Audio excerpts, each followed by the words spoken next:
Welcome back to exercise 1 of chapter 3 Money. Yesterday we taught you how to add and subtract money. See children, money is the major part of our life. We deal in everything in money. अगर हमें कुछ purchase करना है या हम कभी किसी को गिफ्ट दे रहे हैं, so we need money to buy that. Okay, and money has a unit of rupees and paisa, and you know the relation of rupees and paisa is 1 rupee is equal to 100 paisa. Now whenever you go to the market, there you need to add and subtract the money or the amount you are spending in the market. So related on those operation, we have some word problems with us. We'll see them one by one. This time you have a detailed money chapter. In class 3 you had a simple one, but now it is a detailed one with profit and loss, with some operation like multiply and divide. But these are very easy as you have already learned decimal chapter. So now it will be easy for you to add and subtract, multiply and divide. Now let's see the first word problem. Mohan bought a vanilla cake for rupees 350 and 50 paisa and cookie for 58 rupees 50 paisa. How much did he spend in all? So in all, total, all together, in okay, all these represent that you have to add. Okay, तो मोहन ने vanilla cake लिया 350 rupees and 50 पैसे का, cookies लिया 58 and 50 पैसे का, तो उसने कितने पैसे स्पेंड करें all together. So the question itself says you are going to add. The statement will be cost of vanilla cake 350 50 paisa, cost of cookies 58 rupees and 50 paisa, money spend in all. You are going to add them, arrange the numbers and add.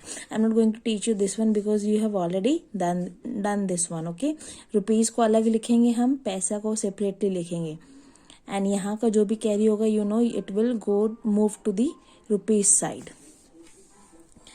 Let's see another question. Ratna had rupees 400 with her. She spent rupees 125 on a CD and 35.50 paisa on a ice cream. How much money is left with her? इसका हम एक example देखेंगे. Now suppose your mother gave you 50 rupees. 50 rupees में से आपने 20 rupees का chocolate लिया, 10 rupees की आपने आइसक्रीम ली, तो आपके पास कितने पैसे बचे?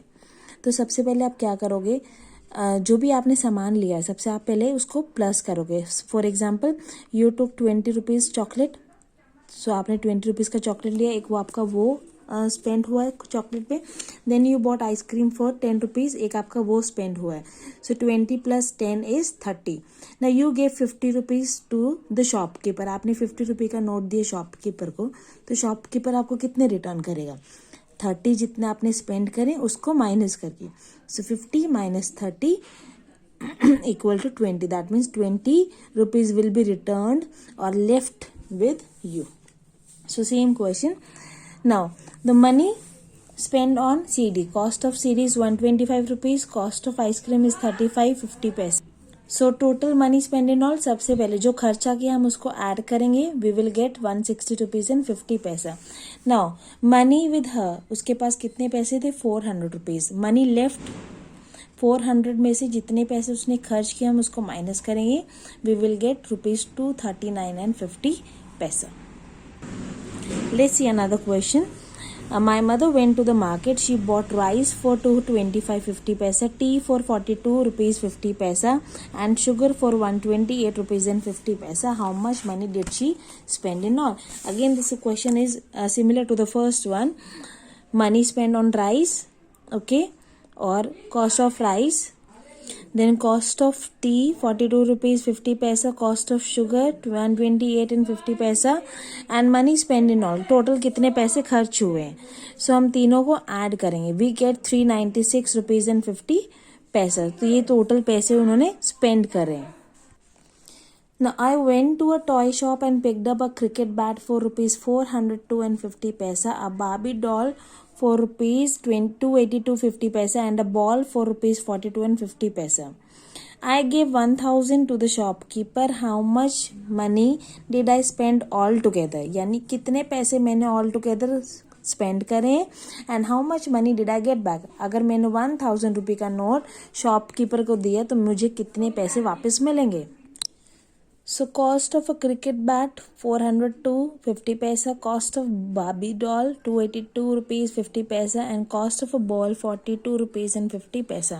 Money spent in all. कितने पैसे खर्च हुए हम तीनों आइटम की जो कॉस्ट है उसको ऐड करेंगे. Arrange the numbers in rupees and पैसा. 402 and 50 paisa, 282 and 50 paisa, 42 and 50 paisa. If there is no number, you can put 0 over there. Add them. 5 plus 5 10 plus 5 15. 1 goes here. 2 plus 2 plus 2 is 6 plus 1 7. 8 plus 4 12. 2 इधर जाएगा, 1 आपका carry हो जाएगा. 4 plus 2 is 6 plus 1 7. Now 727.50 पैसा उसने total खर्च किया. Money given to the shopkeeper is 1000. Money return कितना होगा, शॉपकीपर कितना काटेगा, जितना आपने स्पेंड लिया, जितने रुपीज के आपने आइटम को परचेज किया. सो 1000 minus 727.50 paisa. So when we arrange the numbers, यहाँ पे कोई नंबर्स नहीं है. अगर यहाँ पे पैसा नहीं है सो दैट मीन्स ऑटोमेटिकली पैसा में क्या आ जाएगा, 0 पैसा. सो 0 माइनस 0 इज 0. यहाँ से 0 में से 5 माइनस नहीं होगा. This will borrow 1. This becomes 10. This gives 1. So this become 9. This give 1 है. Then this become 9 and this also become 9. Subtract and you will get 272 rupees 50 paisa is the leftover amount. So I hope you people have understood. Copy it down in your maths notebook and please make sure that you don't copy the calculation. Try to do it yourself. Thank you. Have a nice day.